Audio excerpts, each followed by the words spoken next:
बिस्मिल्लाहिर्रहमानिर्रहीम, अस्सलाम वालेकुम। टॉक 7 के साथ मैं हूँ एतजाज़ जकी और मेरे साथ मौजूद हैं सज्जाद तरीन साहब। नाज़रीन, के प्रोग्राम में सबसे पहले जिक्र करेंगे वज़ीर आज़म ने बल्दियाती इंतखाबात के लिए पूरी ताकत के साथ मैदान में उतरने का फ़ैसला कर लिया और हिदायत जारी कर दी हैं। इस पर भी बात करेंगे। इसके अलावा जो मुल्क की मौजूदा सियासी सूरत हाल की गहमा गहमी है उस पर पार्टी तर्जमानों और हुकूमती तर्जमानों का इजलास वज़ीर आज़म की ज़ेर सदारत जो है वो भी हुआ है, इस पर भी बात करेंगे। इसके साथ साथ हम बात करेंगे कि इलेक्शन कमीशन ने फैसला दिया अली अमीन गंडापुर के हवाले से। एक तो उनके डेरा इस्माइल खान में मुख्तलिफ जलसों में शिरकत की जो इजाज़त नहीं दी गई थी, घरेलू तकरीबात में शिरकत की इजाज़त दी गई है। और इसके साथ साथ उनके भाई को आइंदा सीट के हवाले से जो बेहद की सीट का मामला था और इंतखाबात का मामला है उसमें उनको नाअहल भी डिस्क्वालीफाई भी कर दिया गया है। और इस हवाले से उनका यानी अली अमीन गंडापुर के भाई का मौक़िफ़ भी सामने है, उसका भी जिक्र करेंगे। इसके साथ साथ आज जुल्फ़ी बुखारी ने कुछ अहम बातें की हैं मुशीर एहतसाब, साबिक़ मुशीर एहतसाब जो थे शहजाद अकबर साहब, उनके हवाले से, और बहुत से अहम मामलात जो हैं वो उनकी गुफ्तगू से सामने आए हैं। उसका भी जिक्र करेंगे कि उन्होंने शहजाद अकबर साहब की परफॉर्मेंस के हवाले से, न सिर्फ उनकी बल्कि उनकी टीम की परफॉर्मेंस के हवाले से, और फिर इस वक्त जो हुकूमत पर करप्शन के ख़िलाफ़ जो नारा लगा कर आए थे उसका जो दाग या धब्बा लगा है उस पर हवाले से उन्होंने गुफ्तगू की है। इसके साथ साथ आज सियासी सूरत हाल अपोजिशन की सफ़ों में भी खासी गर्म है और हमने देखा कि यूसुफ रज़ा गिलानी साहब ने अपोजिशन पार्टी के जो मुख्तलिफ सेनेटर्स हैं, मुख्तलिफ अपोजिशन जमातों से ताल्लुक़ रखने वाले, उनके एक इजलास किया और फिर एक कमेटी कायम कर दी है जो कि चेयरमैन सेनेट के ख़िलाफ़ जो तहफ़्फ़ुज़ात हैं उसको जमा करेगी और फिर उन मामलात को देखा जाएगा। और ना सिर्फ ये बल्कि अपोजिशन की सफ़ों में ये भी मामलात सामने आ रहे हैं कि एक जानब तो नून लीग की सेंट्रल एग्जीक्यूटिव कमेटी का इजलास होगा, उसमें कुछ अहम फैसले तहरीक अदम एतमाद के हवाले से मियाँ नवाज शरीफ की जानिब से इशारा मिलने की बात हो रही है। आसिफ अली जरदारी साहब के कुछ अहम जो दीगर सियासी जमातें जो हुकूमती इत्तेहादी जमातें हैं मसलन काफ लीग है, उनके साथ मुलाकात की खबर है। इसी तरह MQM और काफ लीग के दरमियान और फिर MQM या शहबाज शरीफ के दरमियान भी मुलाकात की इत्तलात हैं। तो ये जो इस वक्त सियासी एनवायरनमेंट बन रहा है इस पर भी ओवरऑल हम गुफ्तगू करेंगे। नाज़रीन, से सबसे पहले तो वज़ीर आज़म का जिक्र करें। ये इस वक्त वज़ीर आज़म ने कहा है कि जनाब भरपूर जलसे किए जाएँ पूरे मुल्क में और पूरी ताकत के साथ हम बल्दियाती इंतखाबात में मैदान में उतरेंगे। और उन्होंने पार्टी के मुख्तलिफ तर्जमानों को और मुख्तलिफ वर्कर्स को और मेयर्स की टिकट्स के हवाले से पूरी तनदही के साथ काम करने की हिदायत भी जारी कर दी है, मरासला भी जारी कर दिया गया है। तो इस वक्त क्या वज़ीर आज़म कुछ हीट महसूस कर रहे हैं? देखिए, वज़ीर आज़म पाकिस्तान जनाब इमरान खान साहब ने जो अवाम राब्ता मुहिम का ऐलान किया है, हुकूमत में बहुत कम जमातें ऐसी होती हैं जो हुकूमत में होते हुए अवाम राब्ता मुहिम शुरू करें। वो अवाम राब्ता मुहिम उसी वक्त शुरू करते हैं जब उनको पता हो कि अब हमने इलेक्शन में जाना है या कोई मामलात ख़राब होते जा रहे हैं तो अवाम के उससे रजू किया जाए। पाकिस्तान में सबसे जो ताकतवर वज़ीर आज़म आज 70 साल पाकिस्तान की अगर तारीख़ का आप तज्ज़िया करें तो पाकिस्तान में सबसे जो ताकतवर वज़ीर आज़म था वो जुल्फ़िकार अली भुट्टो था। जुल्फ़िकार अली भुट्टो ने उनकी असम्बली की अभी 1 साल मुद्दत मौजूद थी, लेकिन 1 साल पहले उन्होंने 77 में इलेक्शन अनाउंस कर दिए। उनका ख़्याल ये था कि ये बिखरी हुई अपोजिशन और ये तकसीम अपोजिशन ये क्या कर सकती है हमारा। अच्छा, ठीक है, और इलेक्शन अनाउंस हो गए और फिर रातों रात यकायक देखा जनाब कि वो सारी जो बिखरी अपोजिशन सी वो यकजा भी हो गई और वो जनाब 9 सितारे भी बन गए और फिर उन्होंने इलेक्शन हुए, फिर धांधली के इल्ज़ामात और फिर इतनी खौफनाक तहरीक चली कि भुट्टो साहब की हुकूमत भी ख़त्म हो गई। पाकिस्तान में भुट्टो जैसा पॉपुलर लीडर शायद ही फिर दोबारा कोई आया। तो ये कहना कि जी हम हुकूमत में और हम ही आखिरी ऑप्शन है और कोई ऑप्शन नहीं है, ये मेरे ख्याल में एक वहम हो सकता है। आवाम के पास दूसरी कोई ऑप्शन ही नहीं है। हर हुकूमत में जो पार्टी हो, चाहे वो मियाँ नवाज शरीफ हो चाहे कोई और हो, वो यही कहते रहे हैं कि हम ही आखिरी ऑप्शन है और कोई ऑप्शन नहीं है। तो अब जो सूरत हाल है वो यकीनन पिछले कई दिनों से मुख्तलिफ मुलाकातें लोगों की जो हो रही हैं और फिर जिस तरह लोगों के दरमियान जोड़ तोड़ हो रहा है, इससे प्राइम मिनिस्टर इमरान खान ने यकीनन थोड़ी सी गर्मी महसूस की है और मौसम तो ठंडा है लेकिन सियासी महाज जो है वो गर्म हो रहा है। सही। तो इसलिए उन्होंने भी ये फैसला किया है कि वो अवाम में निकलेंगे और अवाम के पास जाएंगे और अवाम राब्ता मुहिम शुरू करेंगे। अब जब अवाम राब्ता मुहिम शुरू करेंगे तो प्राइम मिनिस्टर जनाब इमरान खान साहब पिछले 3 साल पौने 4 साल से यही कह रहे हैं चोर हैं, डाकू हैं, नहीं छोड़ूंगा, करप्ट हैं। इसके अलावा अब अवाम को क्या बताएंगे? सही। क्योंकि उनकी हुकूमत जो है वो कुछ डिलीवर करने में नाकाम रही है। उन्होंने वो जो नौकरियाँ और लाखों घरों की जो और करोड़ों नौकरियों की जो बात की थी उस पर अमल दरामद नहीं हो सका। और वो कहते थे कि लोग बाहर से नौकरियाँ यहाँ करने आएंगे, वो नहीं होगा। करप्शन के बारे में जो कुछ उन्होंने कहा था वो सारा बिखर गया उनका सारा ख्वाब। और जो उन्होंने लोगों के ख्वाब बेचे थे कि जी मैं करप्शन खात्मा कर दूंगा, इदारों से करप्शन दौलत वापस आएगी, दौलत वापस आएगी, लोग बाहर से यहाँ नौकरियाँ करने आएंगे, बड़ी खुशहाली होगी, उसमें तो कोई ऐसी बात नहीं। IMF के पास नहीं जाऊंगा, और ये सारी बातें जो उन्होंने की, अब वो देखें कि उस दौरान वो जो उन्होंने ख्वाब वादे किए, जो ख्वाब फरोशी की, जो आवाम को ख्वाब दिखाए, उस पर तो कोई अमल दरामद नहीं हुआ। लेकिन करप्शन स्कैंडल जो है, आटा स्कैंडल देख लें, चीनी स्कैंडल देख लें, पेट्रोलियम स्कैंडल देख लें, दवाइयों का स्कैंडल देख लें, ये बड़े बड़े स्कैंडल है। चीज़ें मेट्रो पेशावर का देख लें, तो इस तरह के और बहुत सारे कई स्कैंडल हैं जिनकी अभी तक इंक्वायरियाँ नहीं हुई। वो किसी मुनासिब वक्त पर इंक्वायरियाँ शुरू होंगी तो बड़े मसाइल इनके लिए पैदा होंगे। हुकूमत अगर प्राइम मिनिस्टर इमरान खान अगर आवाम के पास जाना चाहते हैं तो आवाम को अब क्या बताएंगे कि जी क्या उन्होंने ऐसे इकदाम किए जिससे आवाम को रिलीफ मिला है। मैंने पहले भी आपको एक दफ़ा बताया था कि प्राइम मिनिस्टर तो ये कहते हैं कि जी फ़लाँ मैगज़ीन ने ये किया है, जी फ़लाँ इंटरनेशनल मैगज़ीन ने ये किया, फ़लाँ इंटरनेशनल मालियाती इदारे ने ये तारीफ़ कर दी पाकिस्तान ने। आम गरीब आदमी को इससे कोई फ़र्क नहीं पड़ता। गरीब आदमी ये देखता है उसके घर गैस है, उसके घर रोटी है, उसके घर दवाई है, अगर कोई बीमार हो जाए उसके पास बिजली का बिल देने के लिए है, उसके घर में बाकी चीज़ें हैं खाने पीने की। अगर उसके घर में ये नहीं है तो जो मर्जिया कोई कहता रहे कि जी खुशहाली है, गरीब आदमी नहीं मानता। अच्छा, अब इसमें 2 बातें हैं सजाद साहब। एक तो ये कि हुकूमत डिलीवर नहीं कर सकी और आवाम नाराज़ है, उसके सर्वेज भी आ रहे हैं। हमने पहले ट्रांसपेरेंसी का मामला भी देखा और फिर इंटरनली जो मुख्तलिफ सर्वेज हैं, प्लस सर्वे मसलन उसकी भी आज एक रिपोर्ट आई हुई है जिसमें बताया गया है कि महंगाई मई 2021 के मुकाबले में अब जब हम जनवरी 2022 की या दिसंबर 2021 की बात करें तो उसमें पहले 52% लोग रोना रो रहे थे, अब 72% और सारी मिडिल क्लास है। तो ये इस तरह के सर्वेज तो आ रहे हैं। एक तो डिलीवर नहीं कर सकी हुकूमत और यही खदशा है वज़ीर-ए-आज़म को। ज़ाहिर है आवाम के दरमियान पॉपुलरिटी ग्राफ नीचे आया तो वो मैदान में निकलने की बात करें, बल्दियाती इंतखाबात पे जोर लगाने की बात करें।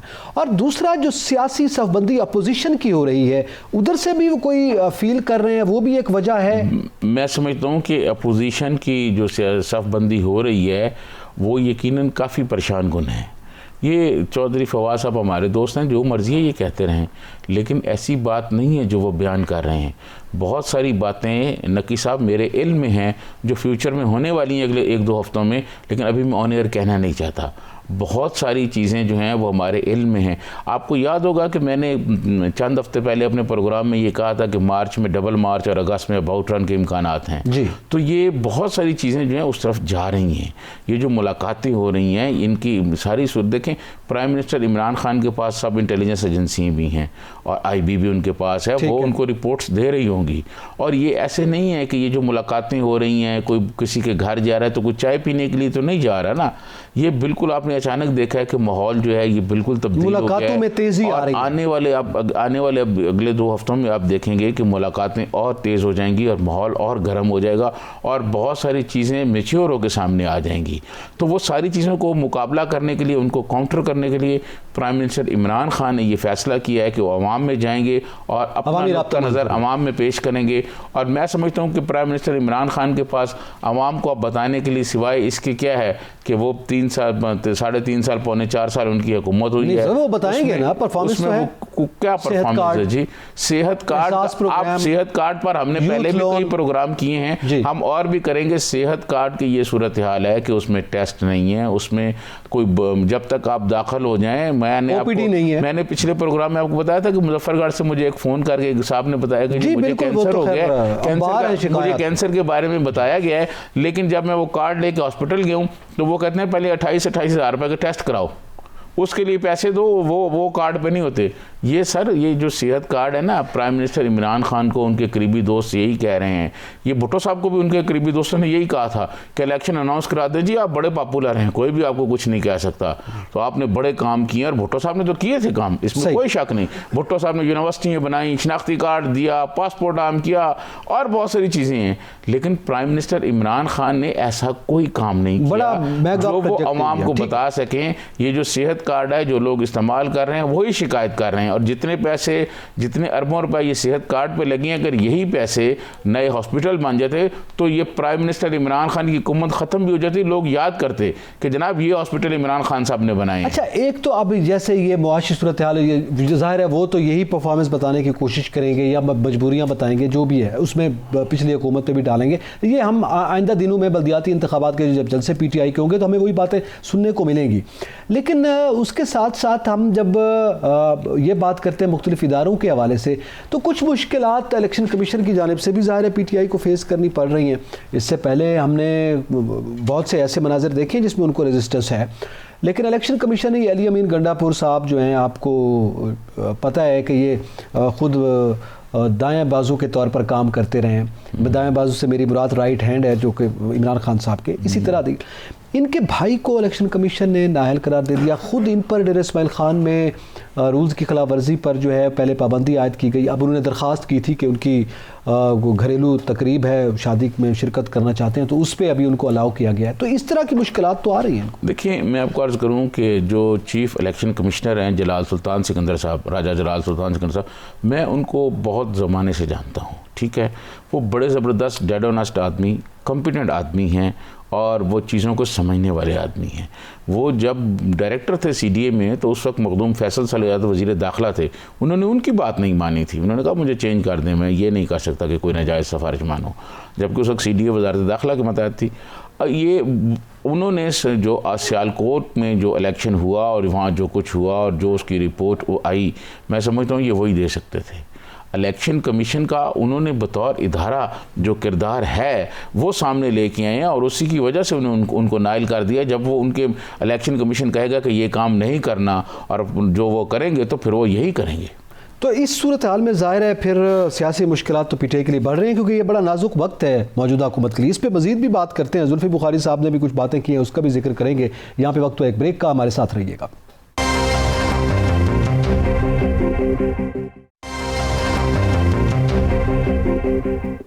वेलकम बैक नाज़रीन। जिक्र करेंगे मौजूदा हुकूमत यानी PTI का वो नारा जो कि करप्शन के ख़िलाफ़ था, और 3.5 साल बाद करप्शन के हवाले से तो खैर ज़ाहिर है ट्रांसपेरेंसी इंटरनेशनल की रिपोर्ट भी सबके सामने है, जिसका हवाला अपोजिशन जमातें भी दे रही हैं सियासी तौर पर। और इसके साथ साथ जो परफॉर्मेंस रही शहजाद अकबर साहब की, उस पर आप ख़ुद हुकूमती जो वज़रा हैं या हुकूमती कारकुनान हैं और जो पार्टी के बड़े लॉयल लोग हैं, मसलन जुल्फ़ी बुखारी साहब ने आज गुफ्तगू की है कि वो तो वापस लूटी हुई दौलत नहीं आ सकी। सैयद साहब, सवाल ये है, आज जुल्फ़ी बुखारी साहब ने जो ये कहा कि शायद शहजाद अकबर साहब को सिस्टम की समझ नहीं थी, शायद शहजाद अकबर साहब परफॉर्मेंस नहीं कर सके, और शहजाद अकबर साहब को उन लोगों को भी फारिग करना चाहिए जो वज़ीर आज़म को सब ओके की रिपोर्ट दे रहे थे और शहजाद अकबर साहब को भी वो गाइड कर रहे थे। तो ये किस जानिब वो इशारा कर रहे हैं और किस से शिकवा कर रहे हैं? देखें, मैं आपको अर्ज़ करूं कि शहजाद अकबर साहब से जो प्राइम मिनिस्टर पाकिस्तान को तवक्कुआत थी वो पूरी नहीं हो सकी। उन्होंने कोई भी केस, कोई भी रेफरेंस ऐसा तैयार नहीं किया अपोजिशन के किसी बंदे के ख़िलाफ़ जिससे कोई चीज़ साबित हो सके और उसको सज़ा हो। ठीक है जी, मजबूत हाथ नहीं डाला जा कोई नहीं जी। आपको पता है ख्वाजा आसफ, ख्वाजा साद रफ़ीक और उसके भाई वाले केस में जो सुप्रीम कोर्ट ने रिमार्क्स दिए थे वो तो रिकॉर्ड पर है ना। हुकूमत उन रिमार्क्स पर अपील पे भी गई है कि जी इसको निकाल दिया जाए। इसी तरह आपको याद होगा आसफ सईद खोसा साहब चीफ जस्टिस थे, तो उन्होंने नैब के बारे में ये कहा था कि हम बतौर इदारा ये समझते हैं कि नैब जो है पॉलिटिकल इंजीनियरिंग के लिए इस्तेमाल हो रहा है। ठीक, ये बातें हुई और वो जो कुछ कहना चाहते थे, जो कुछ वो कह रहे थे प्राइम मिनिस्टर, और आगे उसने शहजाद अकबर साहब ने कहा जी मैं ये कर दूंगा वो कर दूंगा, वो नहीं कर सके। वो सारी सिर्फ उनकी बातें थी और कुछ नहीं था। किसी भी सियासी लीडर पर कोई करप्शन का एक पैसा नहीं साबित हुआ, कोई नहीं आया। वो कहाँ गए गोलगप्पे वाले, फलूदे वाले, वो अरबों डॉलर और खरबों, किधर गए वो?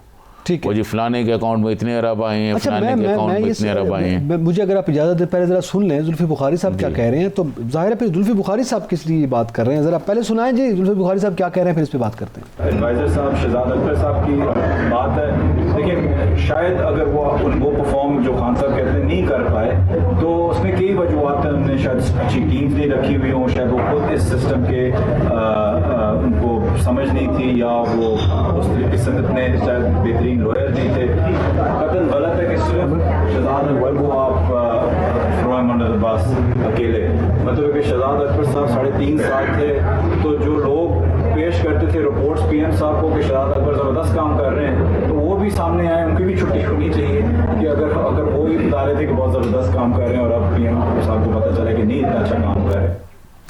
क्या अब इसको क्या कहें, जस्टिफाई करने की कोशिश कर रहे हैं? नहीं, मैं ये समझता हूँ कि आज जुल्फी बुखारी साहब ने बड़ी ज़बरदस्त बात की है। उन्होंने कहा है कि अकेला शहजाद अकबर नहीं, शहजाद अकबर की कार्रवाई की जो रिपोर्टें थीं, जो प्राइम मिनिस्टर के सामने पेश करते थे कि जी ये तो बहुत ज़बरदस्त काम कर दिया, ये फ़लाँ को पकड़ लिया, फ़लाँ को पकड़ लिया, फ़लाँ को ये कर दिया है, उन लोगों को भी फारग होना चाहिए। इसका मतलब जुल्फी बुखारी साहब ये कह रहे हैं कि जिस तरह शहजाद अकबर की कारकर्दगी मायूस कुन है, उन लोगों की कारकर्दगी भी मायूस कुन है जो इसकी तारीफ़ें करते थे। सही है, उनको भी फारग किया जाए। और जुल्फी बुखारी साहब ने बिल्कुल ठीक कहा है। आप ये देखें कि ये जितने पैसे शहजाद अकबर साहब की प्रेस कॉन्फ्रेंसों पे लगे हैं और जितने पैसे ये आने जाने बाहर आए दौरों पे लगे हैं, वो लगे हैं। और चौधरी शुजात साहब का एक बयान पिछले दिनों हमने डिस्कस किया था ना, उन्होंने कहा कि इतने पैसे तो नवाज शरीफ से मिले नहीं है जितने ऊपर लग गए हैं। बिल्कुल सही। तो केसों को छोड़ें और मुल्क की हालत को बेहतर बनाएं। मुल्क की तरफ आप यकीन माने करप्शन केसेस चलते रहते हैं, जिस तरह नैब कर रहे होते रहते।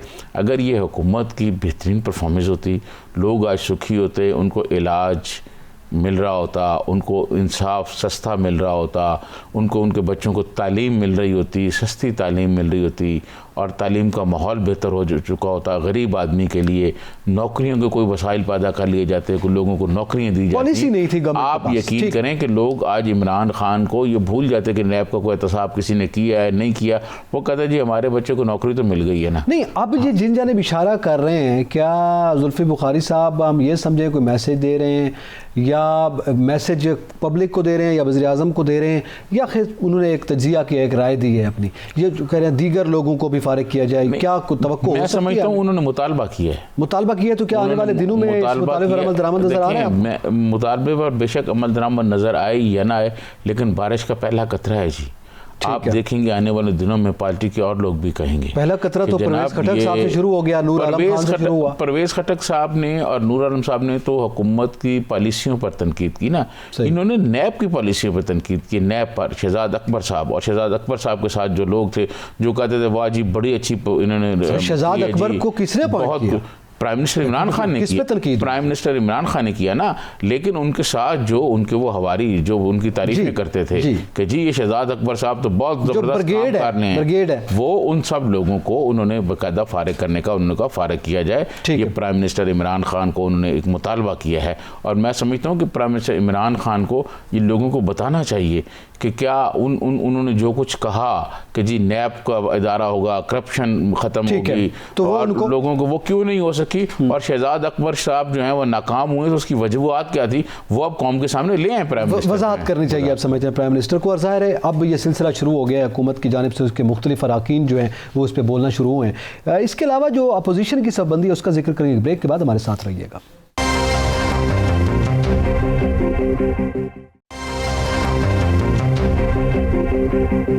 वेलकम बैक नाज़रीन। जिक्र करेंगे यूसुफ रज़ा गिलानी साहब की सदारत में अपोजिशन जमातों की आम बैठक हुई और एक कमेटी तश्कील दी गई सेनेट में, जो चेयरमैन सेनेट के ख़िलाफ़ तहफ़्फ़ुज़ात हैं उनको जमा करने के हवाले से, और फिर उसको पार्लियामेंट और मीडिया में लाने की बात की जा रही है।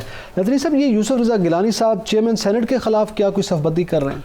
मैं आपको अर्ज़ करूं कि मैंने इस हवाले से बहुत सारे जो उस कमेटी में लोग मौजूद थे, हमारे दोस्त हैं, मैंने उनसे पूछा तो उनको डायरेक्ट तो उन्होंने ये नहीं कहा कि हम कोई चेयरमैन के ख़िलाफ़, लेकिन ये मेरे ख्याल होमवर्क हो रहा है जी, ये होमवर्क हो रहा है। और इस होमवर्क को जैसे ही आपको पता है कि कहीं और अदम एतमाद की अगर कोई तारीख पेश होती है तो ये भी होगा। अच्छा। जब आपको याद होगा कि एक दफ़ा पहले अपोजिशन ने चेयरमैन सेनेट के ख़िलाफ़ जब ये की अदम एतमाद की तारीख पेश की तो मैंने हासिल बजिंजो से पूछा, हासिल मेरे दोस्त थे, अल्लाह ताला उनको करोड़ करोड़ जन्नत दे। मैंने उन्हें पूछा, मैंने कहा भाई आखिर चेयरमैन सेनेट क्या कह रहा है, क्या पोजीशन को क्या? उन्होंने कहा ये नहीं, ये टारगेट सॉफ्ट है, इजीली हम इसको टारगेट अचीव कर सकते हैं, इसलिए ये किया गया है। और कहने का हमारी तो उससे कोई लड़ाई या कोई दुश्मनी नहीं है, लेकिन वो भी नहीं हो सका था। अब हालात वो नहीं हैं, अब हालात तब्दील हो गए हैं। और मैं आपको अपने कालम का एक जुमला सिर्फ बता देता हूँ और उससे आप अंदाज़ा लगा लेंगे कि हालात अगर यूं ही चलते रहे फिर ना चांद होगा ना तारे रहेंगे। अगर ये सूरत हाल है तो इसको मतलब हम जोड़ रहे हैं वो तरीक़े अदम एतमाद के हवाले से, तो गिलानी साहब चूँकि आपको पता है कि इसका एक तो माजी करीब में जिस तरह शाह महमूद कुरैशी उनके दरमियान हुआ, लेकिन ख़ुद गिलानी साहब चेयरमैन सेनेट के उम्मीदवार थे और फिर वो खैर सेनेटर बने, अपोजिशन लीडर बन गए सेनेट में। इस वक्त जो सूरत हाल चल रही है और जिस तरह की तनकीद की गई शाह महमूद कुरैशी साहब की जानिब से किस तरह से चेयरमैन बने हैं और इन्होंने नून लीग के साथ हाथ कर दिया है, आज भी उन्होंने इस नौयत की स्टेटमेंट्स दी हुई हैं, तो क्या दोबारा से फिर गिलानी साहब फ्रंट पे आ सकते हैं चेयरमैन सेनेट के लिए? बिल्कुल गिलानी साहब आ सकते हैं, कोई और बंदा भी आ सकता है, ज़रूरी नहीं है। मतलब ज़ाहिर है मियाँ नवाज शरीफ साहब भी इत्तेहादी हैं ना, उनकी जमात इत्तेहादी है, वो किसी और का भी पीपल्स पार्टी में से किसी और का नाम पेश कर सकते हैं। कोई ज़रूरी नहीं है कि गिलानी साहब का। जो आपने बात की ना शाह महमूद कुरैशी साहब की, शाह महमूद कुरैशी साहब और यूसुफ रज़ा गिलानी साहब ने ज़िया-उल हक़ के ज़माने में सियासत शुरू की। ये कौंसलर के इलेक्शन हार गए थे शाह महमूद कुरैशी साहब, फिर गिलानी ग्रुप ने इनको दोबारा कामयाब कराया। तो ये दोनों आए और शाह महमूद कुरैशी साहब जो है ज़िया-उल हक़ से शुरू हुए, गिलानी साहब भी उसी वक्त शुरू हुए, फिर ये पीपल्स पार्टी में आ गए। जब पीर पगाड़ा साहब ने मियाँ नवाज शरीफ के ख़िलाफ़ अदम एतमाद की तारीख के हवाले से लोगों से राब्ते किए और माहौल बनाया, यूसुफ रज़ा गिलानी साहब उसके मतलब बहुत सरकर्दा लोगों में से शामिल थे। वो फिर चले गए यूसुफ रज़ा गिलानी साहब पीपल्स पार्टी में, शाह महमूद कुरैशी साहब फिर घूमते रहे, फिर उसके बाद वो नून लीग में आ गए, फिर नून लीग के बाद वो पीपल्स पार्टी में आ गए, पीपल्स पार्टी में फिर वो रहे। फिर जब यूसुफ रज़ा गिलानी साहब प्राइम मिनिस्टर थे और उनसे वजारत ख़ारजा लेकर फिर उनको वाटर एंड पावर का मिनिस्टर बनाया, तो वो छोड़ के चले गए और फिर वो बहुत सी बातें शातें करते रहे। अब वो PTI में घूम रहे हैं और यूसुफ रज़ा गिलानी पर जितनी उन्होंने तनकीद की है, इस तनकीद की वजह किसी वक्त मैं आपको बताऊंगा कि असल वजह क्या है, कि कौन सा ऐसा रास्ता है जो उनका गिलानी साहब ने रोका है, जिसकी वजह से वो इतने सीख पाओ गए। ठीक है, अच्छा इसके साथ साथ अपोजिशन की भी तो गैदरिंग हो रही है ना मुख्तलिफ सतह पे। आपको पता है अचानक जरदारी साहब और मियाँ शहबाज शरीफ के दरमियान मुलाकात, फिर ये खबर है जरदारी साहब और काफ लीग के चौधरी बिरादरान के दरमियान जो है वो मुलाकात होने जा रही है, कोई शाइये की खबरें हैं। इसी तरह MQM और काफ लीग के दरमियान भी मुलाकात की इतलात जो है सामने आ रही हैं। फिर मियाँ शहबाज शरीफ और MQM के दरमियान भी मुलाकात की इतलात हैं। तो ये एकदम जिस नौयत का ये माहौल बन रहा है, मुलाकातें इतनी तेज़ हो गई हैं, तो क्या कोई जल्दी में है अपोजिशन या नई सफबंदी हो रही है? ये जो सारी मुलाकातें हो रही हैं, इन मुलाकातों को 2-3 हफ्ते पहले जो हमने प्रोग्राम में एक जुमला कहा था कि मार्च में डबल मार्च और अगस्त में अबाउट टर्न के इम्कानात हो रहे हैं, उस तनाज़र में आप देखें क्या आसफ़ अली जरदारी साहब अपने बेटे को साथ लेके सिर्फ चाय पीने या वहाँ खाना खाने तो नहीं गए ना मियाँ शहबाज शरीफ के पास, और वो जो फिर इतनी कशीदगी थी और इतनी जनाब एक दूसरे के ख़िलाफ़ जो इख्तलाफात थे, PDM से चले गए, बहुत एक दूसरे पर तनकीद की, फिर आखिर कुछ तो है जिसकी पर्दादारी है और फिर इकट्ठे हो गए, फिर बातचीत की, अब वो चौधरीज़ के पास पे जा रहे हैं। आसफ़ अली जरदारी साहब पाकिस्तान के एक बहुत संजीदा सियासतदान हैं और वो अपने कार्ड्स जो हैं वो बहुत संजीदगी से खेलते हैं और अपने कार्ड्स जब वो शो नहीं करते, वो अपने कार्ड्स को अपने सीने के साथ लगा के रखते हैं। और जिस तरह वो अब चल रहे हैं, एक तरफ आप देखें कि पीपल्स पार्टी ने लॉन्ग मार्च अनाउंस किया हुआ है कि 27 को वो करेंगे, ठीक है।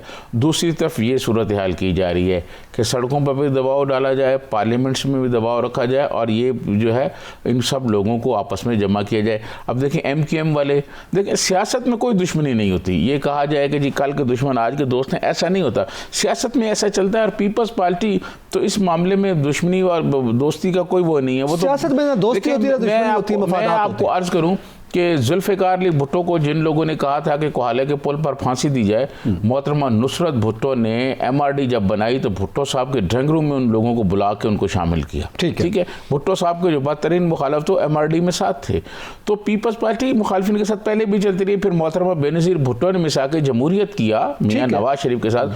तो ये अब जो आने वाले दिनों में आते हैं, अब नून लीग को देखें, वो भी तो मुलाकात कर रहे हैं ना। और जो ये कहा जा रहा था कि पीपल्स पार्टी का एक ख्याल है जिसकी वजह से PDM में इख्तलाफात पैदा हुए थे कि अदम एतमाद या इस्तीफ़ा, ये दो बातें चल रही थी ना, दो मुख्तलिफ बयानियाँ थे और इस पर इख्तलाफ हुआ था। अब फिर अदम एतमाद की बात होने जा रही है। अब तो अदम एतमाद शहबाज शरीफ साहब भी कह रहे हैं, हमजा भी कह रहे हैं, सब लोग कह रहे हैं, अब तो मरियम साहबा भी यही कह रहे हैं।